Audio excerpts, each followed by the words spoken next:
ಪಾಂಡವ ಕೌರವರ ಅಪಾರ ಸೇನಸಾಗರ ಕುರುಕ್ಷೇತ್ರದ ಕದಲನ್ನುವಾಗಿ ನಿಂತಿದೆ. ಇನ್ನೇನು ಯುದ್ಧ ಪ್ರಾರಂಭವಾಗಬೇಕು. ಆ ಸಮಯದಲ್ಲಿ ಅರ್ಜುನ ತನ್ನ ಸಾರಥಿಯಾದ ಶ್ರೀಕೃಷ್ಣನಿಗೆ ತಾನು ಯಾರೊಡನೆ ಯುದ್ಧ ಮಾಡಬೇಕಾಗಿದೆಯೋ ಆ ಸೈನ್ಯದ ಮಧ್ಯದಲ್ಲಿ ರಥವನ್ನು ಸ್ವಲ್ಪ ಕಾಲ ನಿಲ್ಲಿಸು, ನಾನು ಅವರನ್ನೆಲ್ಲ ನೋಡುತ್ತೇನೆ ಎಂದು ಕೇಳಿಕೊಂಡಾಗ ಅವನು ರಥವನ್ನು ಮಧ್ಯೆ ನಿಲ್ಲಿಸುತ್ತಾನೆ. ಅಲ್ಲಿ ಎದುರಿಗಿರುವ ಎಲ್ಲರಿಗೂ ಅಜ್ಜನಾದ ಭೀಷ್ಮಾಚಾರ್ಯನನ್ನು ಕಾಣುತ್ತಾನೆ. ಅಜ್ಜನ ಹರಕೆಯ ಬಲದಿಂದ ಎಲ್ಲರೂ ಮೇಲೆ ಬಂದವರು. ಪಕ್ಕದಲ್ಲಿ ಬಿಲ್ಲಿನ ವಿದ್ಯೆಯಲ್ಲಿ ತನ್ನನ್ನು ಅಸೀಮ ವೀರನನ್ನಾಗಿ ಮಾಡಿದ ದ್ರೋಣಾಚಾರ್ಯನನ್ನೂ ನೋಡುತ್ತಾನೆ.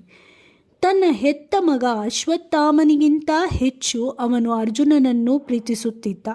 ಜೊತೆಗೆ ಕುರುಕುಲದ ಸೇನೆಯನ್ನು ನೋಡುತ್ತಾನೆ. ನೋಡುತ್ತಾ ಇದ್ದಂತೆ ಅರ್ಜುನನಲ್ಲಿ ಕೌರವರ ಮೇಲೆ ಮರುಕ ಹುಟ್ಟುತ್ತದೆ. ಇವರನ್ನೆಲ್ಲ ಕೊಂದು ನಾನು ಗೆಲುವನ್ನು ಪಡೆಯಬೇಕಾಗುವುದು.